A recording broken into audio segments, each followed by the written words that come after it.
Hello dear bankers, नमस्कार, good evening. आप सभी दोस्तों का स्वागत है जेएआईबी समरी सीरीज में। तो हम आपके साथ जुड़ चुके हैं दोस्तों, और आपकी पीपीबी की क्लास के साथ। दोस्तों आज हम लोग मॉड्यूल बी की क्लास नंबर 9 को डिस्कस करेंगे। सभी दोस्त फटाफट जुड़ जाइए। मॉड्यूल बी क्लास नंबर 9 हम लोग डिस्कस करेंगे, और यहाँ पे आज हम लोग टाइप ऑफ कोलेटरल्स को समझेंगे। ठीक, तो क्लास को स्टार्ट करें उसके पहले आप सभी के लिए ये हमारा टेलीग्राम है, join my Telegram JAIBCAIB by Arvind sir. ठीक है दोस्तों। अगर आपको यहाँ से सर्च करने में प्रॉब्लम हो तो आप QR कोड को भी स्कैन करके हमारे साथ जुड़ सकते हैं। ठीक है दोस्तों, चलिए। तो जब हम टाइप ऑफ कोलेटरल्स की बात करते हैं तो कोलेटरल के तौर पे जिन सिक्योरिटीज को यूज किया जाता है उसमें डिफरेंट टाइप ऑफ सिक्योरिटीज होती हैं, जिसमें सबसे पहले लैंड और रियल एस्टेट की हम बात करते हैं, स्टॉक और शेयर्स की बात करते हैं, डिवेंचर्स की बात करते हैं, गुड्स की बात करते हैं, लाइफ पॉलिसी की बात करते हैं, गोल्ड लोन की बात करते हैं, बुक डेब्ट्स की बात करते हैं, फिक्स डिपॉजिट्स की बात करते हैं, सप्लाई बिल्स और व्हीकल फाइनेंस। तो ये डिफरेंट टाइप ऑफ सिक्योरिटीज हैं जिनके अगेंस्ट में आपको लोन प्रोवाइड किया जाता है। तो in different type of securities को ही आज हम समझेंगे, और उनके क्या एडवांटेजेस हैं, क्या डिसएडवांटेजेस हैं बैंक के लिए, उनको समझेंगे। तो स्टार्ट करते हैं लैंड एंड रियल एस्टेट से। तो सबसे पहली सिक्योरिटी जिसे हम एज अ कोलेटरल बैंक के पास रखते हैं वो है लैंड और रियल एस्टेट। यानी कुल मिला के अगर हम मोटे तौर पे समझें तो यहां पर बात हो रही है इमूवेबल प्रॉपर्टी की। ठीक है दोस्तों। Land and building as a security has become an acceptable collateral in advance.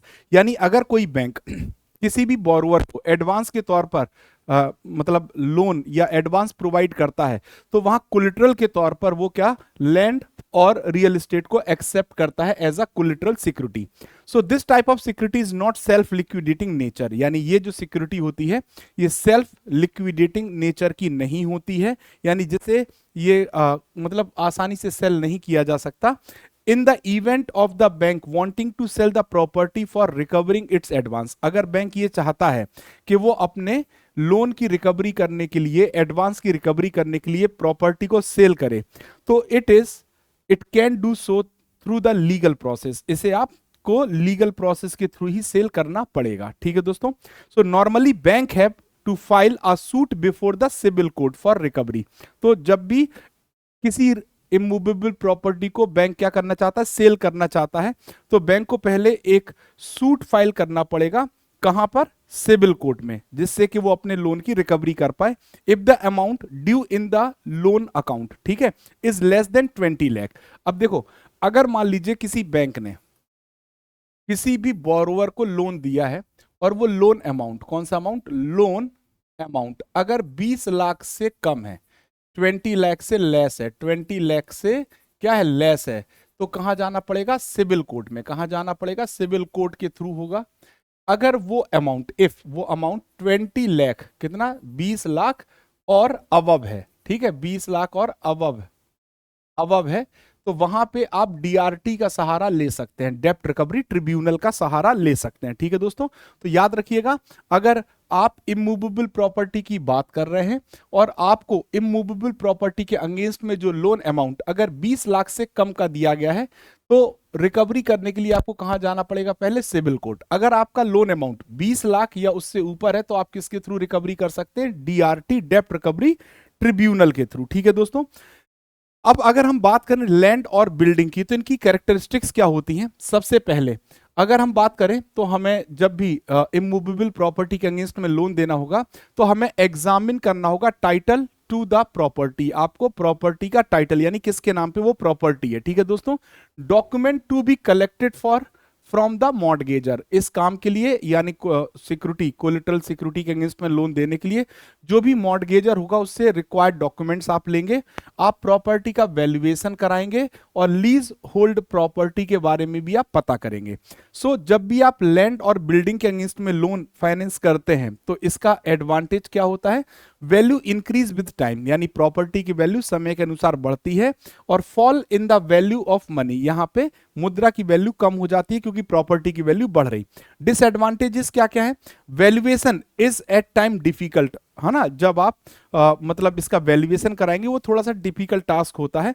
Ascertaining the title of owner, आपको जो भी उस प्रॉपर्टी का ओनर है या उस प्रॉपर्टी का टाइटल है वो आपको पता करना पड़ेगा कि कौन ओनर है।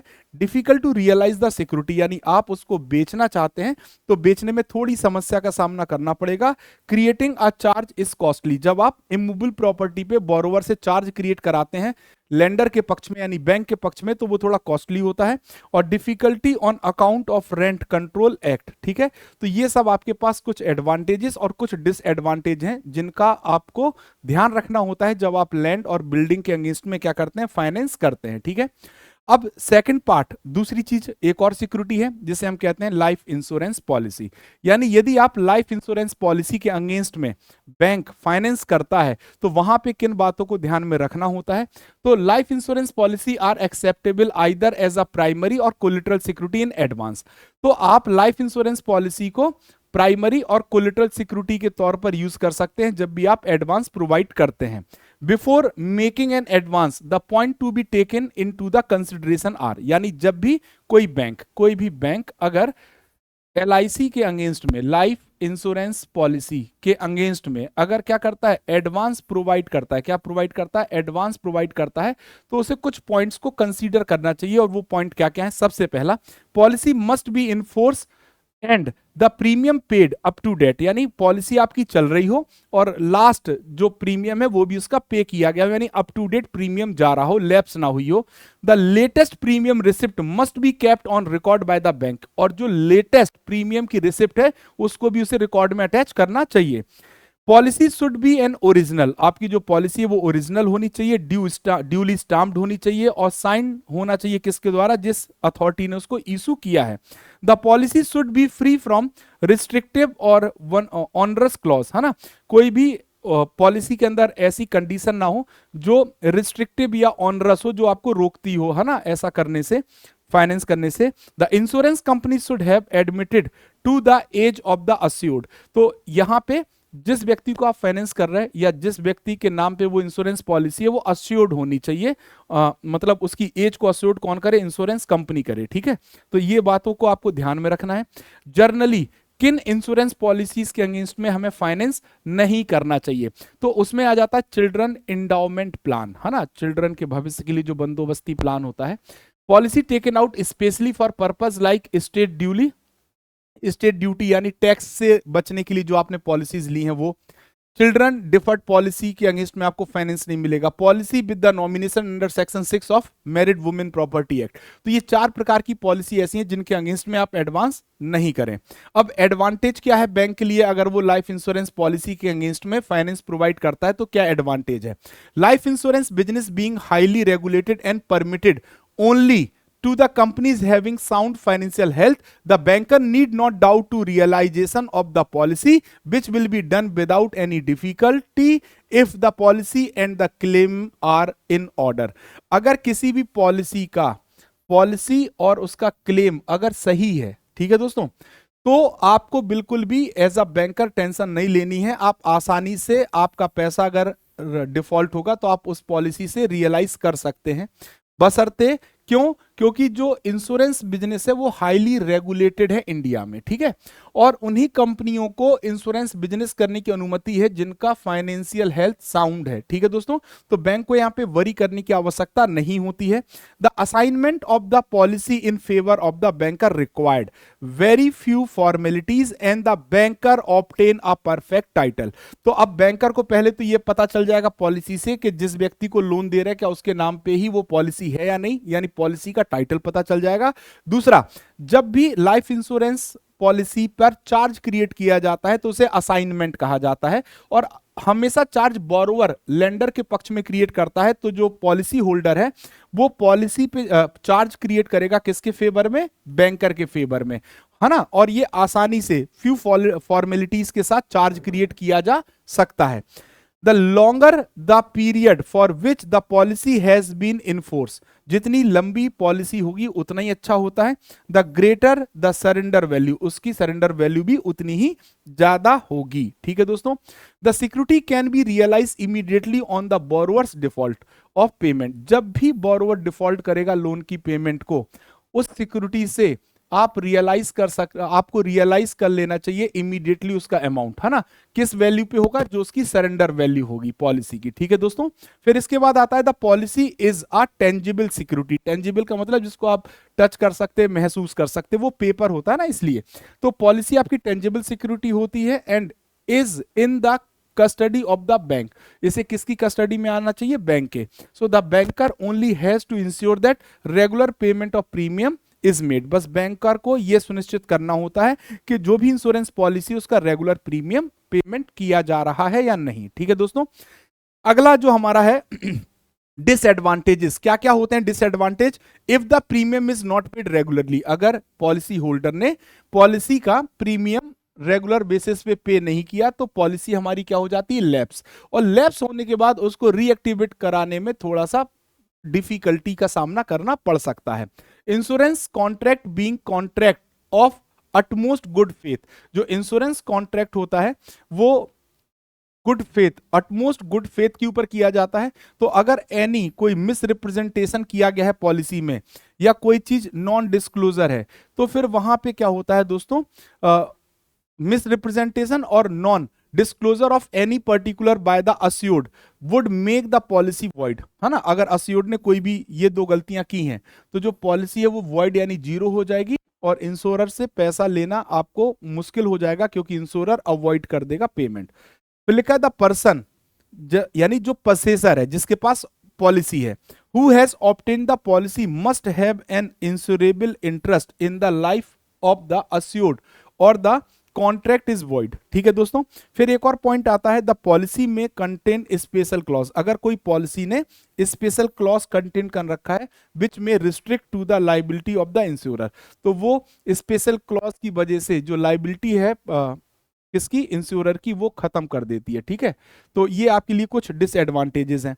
अब अगर आपने शेयर बॉन्ड सिक्योरिटीज के अगेंस्ट में कोई लोन लिया है तो मतलब आप as a share bond debentures को भी सिक्योरिटी के तौर पर बैंक को प्रोवाइड कर सकते हैं अगेंस्ट द लोन।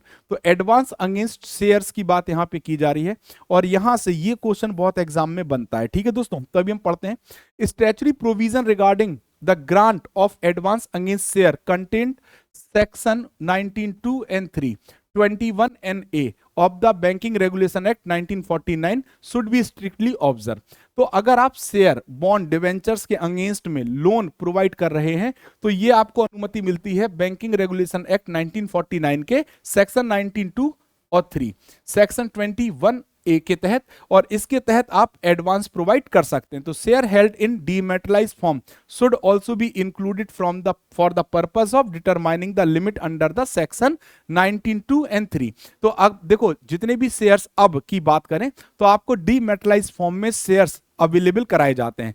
तो जब शेयर्स डीमेटलाइज्ड फॉर्म में अवेलेबल हैं तो आप उन डीमेटलाइज्ड फॉर्म के शेयर्स के अगेंस्ट में भी फाइनेंस बैंक से ले सकते हैं और इसको स्पेशली डिफाइन किया गया सेक्शन 19(2) और 3 में, ठीक है दोस्तों।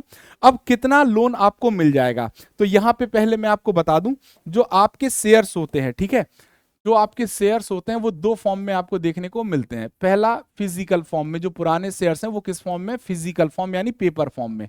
दूसरा कौन सा है, डीमेट फॉर्म में आपको मिल रहे हैं, ठीक है, यानी इलेक्ट्रॉनिक फॉर्म में।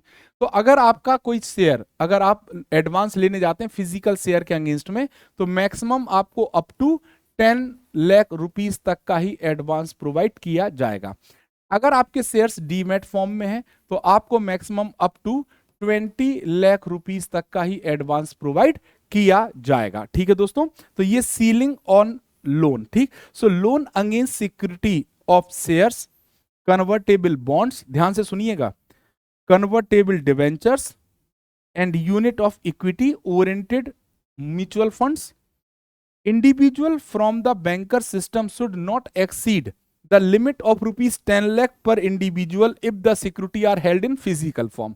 तो फिजिकल फॉर्म के केस में मैक्सिमम फाइनेंस कितना होगा, 10 lakh, and 20 lakh as per individual if the securities are held in demat form. तो अगर डीमेट फॉर्म में सिक्योरिटीज हैं तो मैक्सिमम फाइनेंस कितना होगा, 20 लाख, ठीक है दोस्तों। अब देखो यहां पे क्या बताया गया है, अगर आपके पास दो प्रकार से शेयर्स को यहां पे डिफाइन किया गया है, प्रेफरेंशियल शेयर और इक्विटी शेयर। देखो दोनों में बेसिक डिफरेंस क्या है, देखो प्रेफरेंशियल शेयर अगर जारी किए जाते हैं किसी भी इन्वेस्टर को, तो उसको प्रायोरिटी प्रोवाइड की जाती है। क्या प्रोवाइड की जाती है? प्रायोरिटी प्रोवाइड की जाती है। यानी पहले अगर कोई डिविडेंड बटेगा, डिविडेंड बटेगा, तो डिविडेंड में पहली प्रायोरिटी इनको मिलने की होगी। सेकंड, अगर कंपनी वाइंड अप होती है, क्या होती है? वाइंड अप होती है, लिक्विडेशन होता है, तो उस समय भी जो कैपिटल होगा वो पहली प्रायोरिटी पे किसको दिया जाएगा? प्रेफरेंस शेयर होल्डर्स को। वहीं इक्विटी शेयर होल्डर्स की अगर हम बात करें, it is issues to the general public, ये आम आदमी को जारी किया जाता है। Equity share holders do not enjoy any preferential right, इनके पास कोई भी प्रेफरेंशियल राइट नहीं होते हैं with regard to repayment of capital and dividend. ठीक है दोस्तों, डन है। तो ये मेजर डिफरेंस होता है। अब स्टॉक और शेयर्स की बात करें तो क्या एडवांटेजेस हैं, क्या डिसएडवांटेजेस हैं, इनको भी यहां पे हम समझने का प्रयास करते हैं। पहले हम बात करेंगे एडवांटेजेस की। तो अगर आप शेयर के अगेंस्ट में या स्टॉक के अगेंस्ट में एडवांस प्रोवाइड करते हैं तो value of security easily find, आपको आसानी से सिक्योरिटीज की वैल्यू फाइंड हो जाती है। स्टेबिलिटी ऑफ वैल्यू भी आपको पता चल जाएगी, उसका मार्केट ट्रेंड बता देगा। Formalities very less as a security, creating charge less expensive होगा। Income by way of dividend आपको मिलेगा, मोर रिलायबल होगा, और for release less expense and formalities, यानी अगर आप उनको बेचना चाहें तो आपको कम एक्सपेंस और फॉर्मेलिटीज फॉलो करनी होगी। इसके कुछ डिसएडवांटेजेस भी हैं। Realize of share is easy, fraud prone, यानी आपके शेयर को बेचना या उससे बेच के पैसा निकालना फ्रॉड का कारण भी बन सकता है, फ्रॉड के थ्रू हो सकता है। सो आपको इसको प्रॉपरली सिक्योर्ड फॉर्म में मेंटेन करना होता है। In case partly paid share, banker में हैव टू पे कॉल्स। ठीक है, अगर मान लीजिए कोई शेयर जो इन्वेस्टर ने मान लीजिए कोई शेयर है, उसको उसका पेमेंट पार्शियल पेमेंट किया है। क्या किया है? पार्टली पेमेंट किया है, पार्टली लिख दीजिए तो समझ में आएगा, पार्टली पेमेंट किया है। ठीक है, तो इसका भी फुल पेमेंट नहीं हुआ है। अब कंपनी कभी भी, जो भी कंपनी ने ये शेयर जारी किए थे, वो कंपनी कभी भी कॉल कर सकती है कि आपका जो रिमेनिंग पेमेंट है वो आप जमा करिए, तो ये बैंक को जमा करना पड़ सकता है अगर उसने पार्टली पेड शेयर के अगेंस्ट में लोन दिया है तो। इन case partly paid share, violent price fluctuation, partly जो पेड शेयर है इनमें एकदम प्राइस का फ्लक्चुएशन आपको देखने को मिल सकता है। In case partly paid share not easily realisable, और इनको आसानी से आप बेच भी नहीं सकते हैं, तो इस केस में आपको समस्या का सामना करना पड़ सकता है।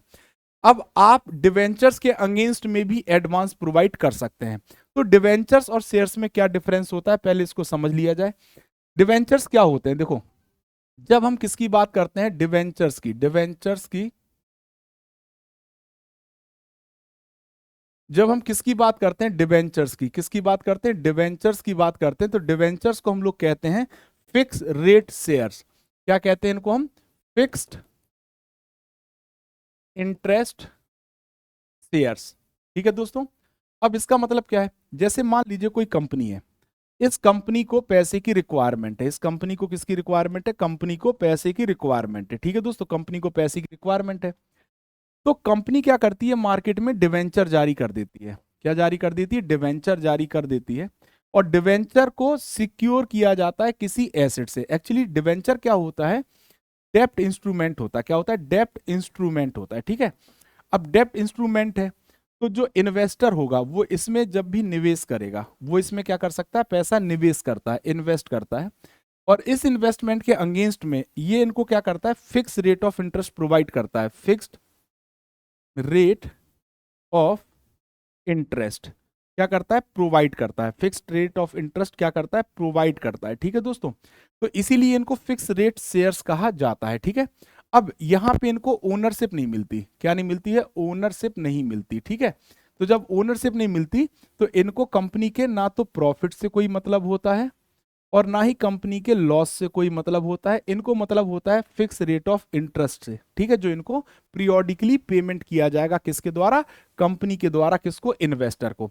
तो ऐसे जो मतलब सिक्योरिटीज होती हैं उन्हें हम डिवेंचर्स कहते हैं। क्या कहते हैं दोस्तों? डिवेंचर्स। ठीक है, so debenture is a document issued by a company acknowledging its indebtedness, यानी कर्ज लेने के लिए वो जब कर्ज लेती हैं तो उसका एक्नॉलेजमेंट के तौर पर डिवेंचर एक ऐसा डॉक्यूमेंट है जो कंपनियां जारी करती हैं। किसको?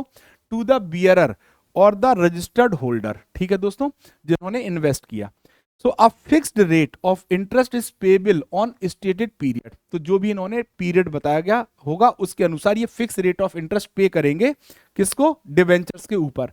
इन केस मॉर्गेज डिवेंचर, अगर मॉर्गेज डिवेंचर की बात करें तो charge is created on the assets of the company issuing such debentures in favour of the trustee who is responsible to take care of the interest of individual investors. देखो, तो अगर मान लीजिए कोई डिवेंचर्स ऐसे हैं, कोई डिवेंचर्स ऐसे हैं जो कि मॉर्गेज डिवेंचर्स हैं, मॉर्गेज डिवेंचर्स हैं, तो इसका मतलब है कि ये जो डिवेंचर जारी किए गए इसके लिए कंपनी की जो प्रॉपर्टी है, मूल प्रॉपर्टी है, उसको एज अ एसेट्स के तौर पर उस पर चार्ज क्रिएट किया गया है। किसके पक्ष में किया जाएगा, ट्रस्टी के पक्ष में, क्योंकि ट्रस्टी की जिम्मेदारी क्या होती है, जो भी इन्वेस्टर इंडिविजुअल इन्वेस्टर्स ने निवेश किया है उनके हितों की रक्षा की जा सके। ठीक है दोस्तों। नाउ अगला पॉइंट क्या आता है, एडवांटेज। अब जब डिवेंचर के अगेंस्ट में आपको एडवांस या लोन दिया जाता है तो क्या एडवांटेज है, debentures are easily to sell specially when these are listed, उन डिवेंचर्स को बेचना आसान होता है जो लिस्टेड होते हैं। They are not subject to violent price fluctuation, इसमें एकदम आपको आकस्मिक प्राइस फ्लक्चुएशन देखने को नहीं मिलेगा। Price is fluctuation on the market interest rate, ठीक है, नॉट अ मार्केट डिमांड। ठीक है, they can be transferred at minimum cost, अगर आप इसके किसी को बेचना चाहते हैं तो मिनिमम कॉस्ट पे सेल कर सकते हैं, उसे हम ट्रांसफर कहते हैं। Bearer debentures are fully negotiable, ऐसे डिवेंचर जो बियरर डिवेंचर है वो किसी को भी ट्रांसफर किया जा सकता है, फुली निगोशिएबल है। The rank higher in property to shares are generally secured by charge on the company's property, तो इसकी जो रैंक होती है इक्विटी शेयर से ज्यादा होती है कि उसके अगेंस्ट में जो चार्ज क्रिएट किया जाता है वो प्रॉपर्टी के एसेट्स के ऊपर चार्ज क्रिएट किया जाता है। अब डिसएडवांटेजेस क्या हो सकते हैं, so if interest is not paid regularly, अगर मान लीजिए कंपनी डिवेंचर्स के अगेंस्ट में इंटरेस्ट रेगुलरली पे नहीं कर रही है, it would accept affect the price and marketability, तब इससे इसकी प्राइस भी गिर सकती है और मार्केटेबिलिटी भी गिर सकती है। If the charge on property of company is not registered, अगर डिवेंचर्स को जारी करते समय प्रॉपर्टी पे जो चार्ज क्रिएट किया गया है अगर उसको रजिस्टर्ड नहीं किया गया है, the subsequent charges will get a property, तो ऐसे चार्जेस को पहले रजिस्टर्ड कराना प्रॉपर्टी हो जाएगा। Debentures may have been issued by companies having power to borrow money, having no power, ऐसी कंपनियां डिवेंचर जारी करती है जिनके पास बोरिंग करने की कैपेसिटी नहीं होती है। ठीक है दोस्तों। फिर लोन अगेंस्ट टर्म डिपॉजिट, यानी आप जब एफडी के अगेंस्ट में लोन लेते हैं तो उसे हम कहते हैं लोन अगेंस्ट टर्म डिपॉजिट।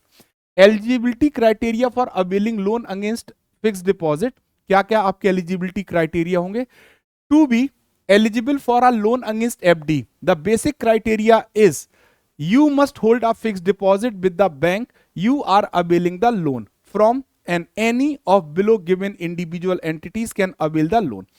आप जिस एफडी के अगेंस्ट में लोन लेना चाहते हैं, सबसे पहले जो बोरोवर है उसके पास क्या होनी चाहिए, एफडी होनी चाहिए, और उस बैंक की होनी चाहिए जिस बैंक से आप लोन लेना चाह रहे हैं। अगर आप एसबीआई से लोन लेना चाह रहे हैं तो आपके पास एसबीआई की क्या होनी चाहिए, एफडी होनी चाहिए। ठीक है, अब ये बोरोवर कौन कौन हो सकता है, कौन कौन लोन ले सकता है, तो इसमें रेजिडेंट इंडियन सिटीजन भी लोन ले सकते हैं, फैमिली ट्रस्ट ले सकते हैं, हिंदू अनडिवाइडेड फैमिली लोन ले सकते हैं, क्लब सोसाइटी एसोसिएशन ले सकते हैं, सोल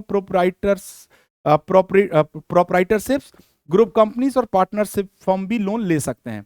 क्या क्या डॉक्यूमेंट रिक्वायर्ड होते हैं जब आप एफडी के अगेंस्ट में लोन लेते हैं, सबसे पहले एक एप्लीकेशन चाहिए जो कि बोरोवर के द्वारा ड्यूली साइंड हो, ड्यूली साइंड एग्रीमेंट बैंक के पक्ष में, बैंक के साथ, fixed term deposit receipt duly discharge in favour of bank, तो आपके पास जो फिक्स्ड डिपॉजिट या टर्म डिपॉजिट है आपको इसको डिस्चार्ज करना पड़ेगा किसके फेवर में, बैंक के फेवर में। और please note that these may vary from lender to lender, तो कौन से डॉक्यूमेंट चाहिए, लेंडर टू लेंडर यानी बैंक टू बैंक वेरी भी करते हैं। ठीक है, अब फीचर्स और बेनिफिट क्या होते हैं जब आप एफडी के अगेंस्ट में लोन लेते हैं, सबसे बड़ा जो आपको फीचर मिलेगा लो interest rate, Since your fixed deposit act as a security for a loan, the interest rate charged on these loan are lower. अगर आप एफडी के अगेंस्ट में लोन लेते हैं तो आपका जो इंटरेस्ट रेट होता है लोन का वो लोअर होता है. The interest rate on the loan are usually lower than the interest rate of personal loan. यानी जो पर्सनल लोन है उससे कम रेट ऑफ इंटरेस्ट होगा 2 से 2.5%. मिनिमल पेपर वर्क, यहां पे आपको पेपर वर्क भी ज्यादा नहीं करना पड़ता. क्यों? क्योंकि since bank already have your detail which you furnish during the opening of your FD. जब आपने एफडी खोली थी तो बैंक को आपने अपने डॉक्यूमेंट्स प्रोवाइड किए थे. The documentation required to availing the loan against your FD will be minimal. तो आपको कम से कम डॉक्यूमेंट देना पड़ेगा. नो क्रेडिट स्कोर चेक, चूंकि आप ऑलरेडी एफडी के अगेंस्ट में लोन ले रहे हैं तो एफडी का पैसा तो बैंक के पास ऑलरेडी है ही. तो आपका क्रेडिट वर्दीनेस कितना होना जरूरी है इससे फर्क नहीं पड़ता, क्योंकि यहां तो एफडी से पैसा रिकवर कर लिया जाएगा. तो यहां पे आपका क्रेडिट स्कोर भी चेक करने की आवश्यकता नहीं होती है. तो दोस्तों आज की क्लास में बस हम इतने ही पॉइंट्स को डिस्कस करेंगे, क्योंकि आज की क्लास में हमने 4 से 5 सिक्योरिटीज को डिस्कस कर लिया है. और अगर आप ऐसे ही आसान तरीके से सीधे सीधे अपने JAIB की प्रिपरेशन करना चाहते हैं और सिंगल अटेम्प्ट में आप एग्जाम क्वालिफाई कर पाए, तो इसके लिए JAIB महापैक आप क्या कर सकते हैं, सब्सक्राइब कर सकते हैं. यहाँ पे आपके ऑल 4 जो कंपलसरी पेपर्स हैं वो आपके कवर हो जाते हैं, IEIFS, PPB, AFM और RBWM. ठीक है. दूसरा 15+ फाउंडेशन और MCQ बैचेस आपको यहां अवेलेबल होते हैं. 2000+ live classes, 500+ mock and quizzes, 200+ class notes and 24/7 doubt support उपलब्ध है. 1 ईयर महापैक 3,999, 2 ईयर महापैक 5,999 में आप सब्सक्राइब कर सकते हैं. ठीक है दोस्तों. साथ ही साथ हमारा JAIB फाउंडेशन 2.0 बैच आपके लिए लाइव हो चुका है और इसे आप मात्र 1999 रुपए में सब्सक्राइब कर सकते हैं. यदि आपका कोई इंडिविजुअल पेपर रह जाता है तो आप इंडिविजुअल पेपर के लिए इंडिविजुअल फाउंडेशन कोर्स को सब्सक्राइब कर सकते हैं लीस्ट प्राइस में. ठीक है दोस्तों. Bankers as set of 4 books आपके लिए अवेलेबल है, जहां पे आप exhaustive theory, hint and solution, quick question with case studies and my map for quick revision, ये आपको फैसिलिटीज मिलेंगी, यानी आप आसानी से रिवीजन कर पाएंगे. लीस्ट प्राइस में आप अमेजॉन और फ्लिपकार्ट से अवेल कर सकते हैं. एक और ऑफर आपके लिए है दोस्तों, यदि आप हमारे कोर्सेज को रेफरल करते हैं अपने दोस्तों को और आपके दोस्त जितने का भी वो कोर्स लेंगे JIB CIB का, तो उसका 10% आपके वॉलेट में आपको एज अ रेफरल अमाउंट मिल जाएगा. और ये जो 10% का अमाउंट रेफरल अमाउंट मिलेगा, इसको आप UPI के थ्रू या तो अपने अकाउंट में या PW के किसी कोर्स को खरीदने में उसको यूटिलाइज कर सकते हैं. तो पहली बार आप इस पैसे को कैश के फॉर्म में अपने अकाउंट में ला सकते हैं. ये सुविधा भी आपको PW ने दी है, तो इसका आप फायदा उठाइए दोस्तों, ज्यादा से ज्यादा फायदा उठाइए. तो और यदि आपके पास कोई डाउट है तो आप हमारे टेलीग्राम पे जुड़ के हमसे अपने डाउट्स को रख सकते हैं. So thank you very much दोस्तों. ये थी हमारी आज की क्लास और अब हम लोग मिलेंगे नेक्स्ट क्लास में, जहां पे जो नेक्स्ट इंपॉर्टेंट पॉइंट्स रह गए हैं इस यूनिट के उसको कवर करेंगे. So thank you very much.